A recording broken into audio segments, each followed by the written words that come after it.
যে আসলে জামায়াত ইসলামের সঙ্গে তাদের তেমন কোনো টানাপোড়েন নাই, কিন্তু মোটা দাগে যদি বলা যায় যে স্থানীয় সরকার নির্বাচন আগে না পরে এই ইস্যুতে যেমন দ্বিমত আছে, তেমনি নির্বাচন পদ্ধতি কেমন হবে, আনুপাতিক হারে হবে না সরাসরি ভোটে আসন ভিত্তিক হবে, সে বিষয়তে যেমন তাদের সঙ্গে আপনাদের দ্বিমত আছে। আরও অনেক কিছু বিষয় আছে।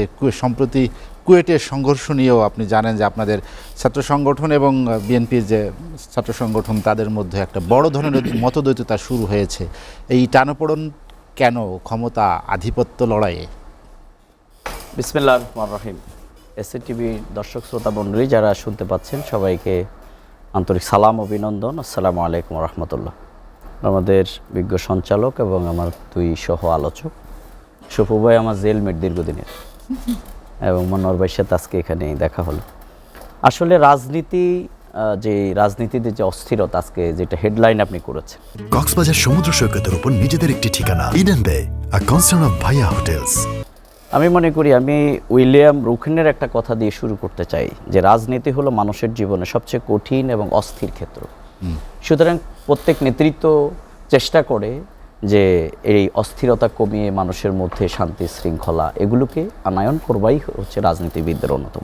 সুতরাং আমরা যদি খুব পেছনে থেকে আমরা যদি বলবার চেষ্টা করি তাহলে বাংলাদেশের রাজনৈতিক অস্থিরতা আমরা যদি বলি তাহলে এখানে 2006 সালের 28 অক্টোবরেই এখানে সবচেয়ে বড় রাজনীতির অস্থিরতা শুরু হয়েছে এবং মোহাম্মদের ফখরুদ্দিনের সরকারের মাধ্যমে আমাদের যে ভোটের অধিকার, আমাদের এই দেশের স্বাধীনতা সার্বভৌমত্বের বিরুদ্ধে যে ষড়যন্ত্র, আধিপত্যবাদী শক্তির যে আগ্রাসন এবং পরবর্তীতে এখানে সেনা সদস্য হত্যা এবং শাপলা সত্তর, আলেম ওলামাদের উপরে নির্যাতন এবং রাজনৈতিক নেতৃবৃন্দকে উপমহাদেশের ইতিহাসে আদর্শিকভাবে মোকাবিলা করতে ব্যর্থ হয়ে জামাতকে কালো আইনের ভিত্তিতে দিয়ে তাদেরকে হত্যা করা হয়েছে।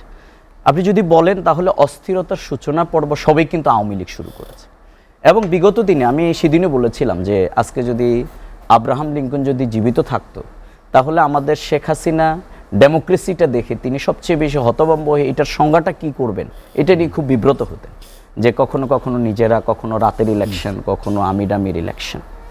সুতরাং আজকের যে অবস্থা আমি এটাকে কোনো অস্থিরতা বলতে চাই না, বরং এত বড় একটা গণ অভ্যুত্থানের পরে বাংলাদেশ এখন যে জায়গায় দাঁড়িয়ে আছে আমি এটাকে ওই অর্থে বিগত দিনে যেখানে প্রতিদিন মানুষ গুম হয়ে যেত, আয়নাগরে মানুষকে নিয়ে যাওয়া হতো, টর্চার সেলে নিয়ে যাওয়া হতো, মানুষকে গ্রেপ্তার করা হতো, আমাদের রাজনৈতিক নেতৃবৃন্দকে প্রতিদিন আমরা কোনো কর্মসূচিতে না থাকলেও তাদেরকে গায়েবী মামলা হাজার হাজার দেয়া হতো, মানুষ ঘর থেকে বের হতে তার কোনো জীবনের নিরাপত্তা ছিল না। সেই জায়গায় এসে আমরা মনে করি যে 2006 সালের 28 অক্টোবর লগি বৈঠা দিয়ে যে তাণ্ডব শুরু হয়েছে এবং 5 আগস্ট ছাত্র জনতার গণ অভ্যুত্থানের মাধ্যমে জাতি সে অস্থিরতার একটা বড় প্রভাব এবং প্রলয় থেকে, আধিপত্যবাদী শক্তি থেকে, ফ্যাসিবাদ থেকে জাতি মুক্তি লাভ করেছে। এই জন্য আমরা শহীদদেরকে স্যালিউট জানাই এবং যারা 35-36 হাজার আহত হয়েছে তারা জাতীয় বীর হিসাবে আমরা তাদেরকে মনে করি।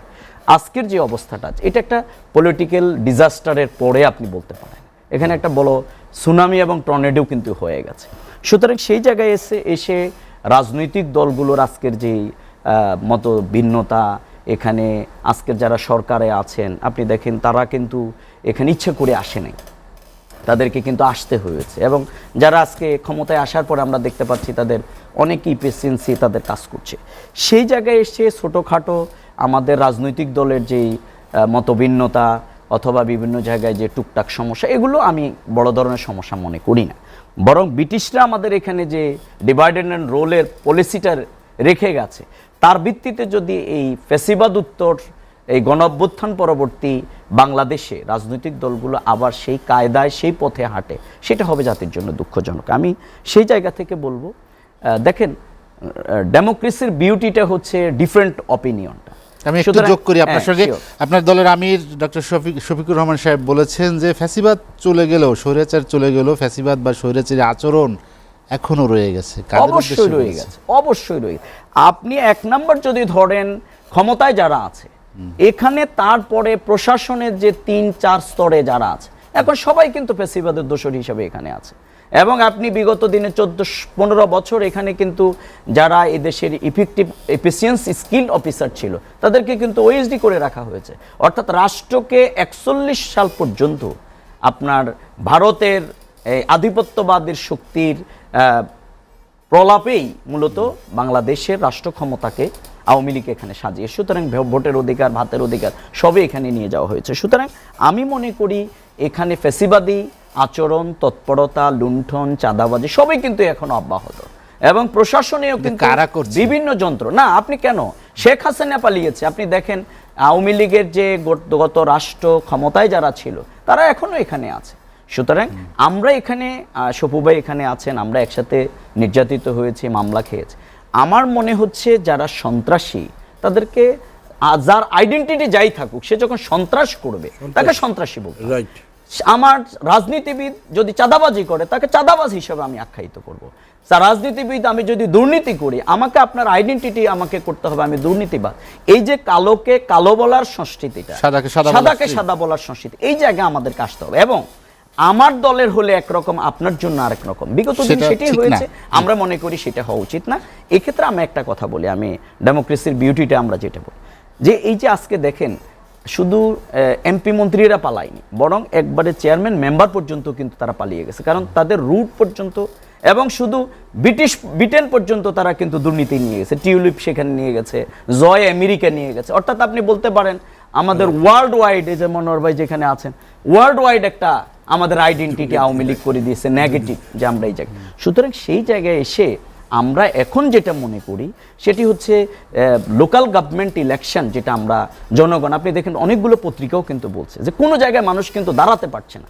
আমরা অবশ্যই মনে করি যে জাতীয় নির্বাচন হওয়া উচিত, কিন্তু জনগণের যে স্বস্তির জায়গায়, দাঁড়ানোর জায়গা, সেই জায়গা থেকে জনগণের অপিনিয়ন নিয়ে আমরা মনে করি বরং আমাদের যে নির্বাচন কমিশনার, তাদের একটা তাদের এবিলিটি কেমন আছে এটা জাস্টিফাই করবার জন্য আমার মনে এটা হতে পারে, এটা অরিড না হয় বরং এই দিকে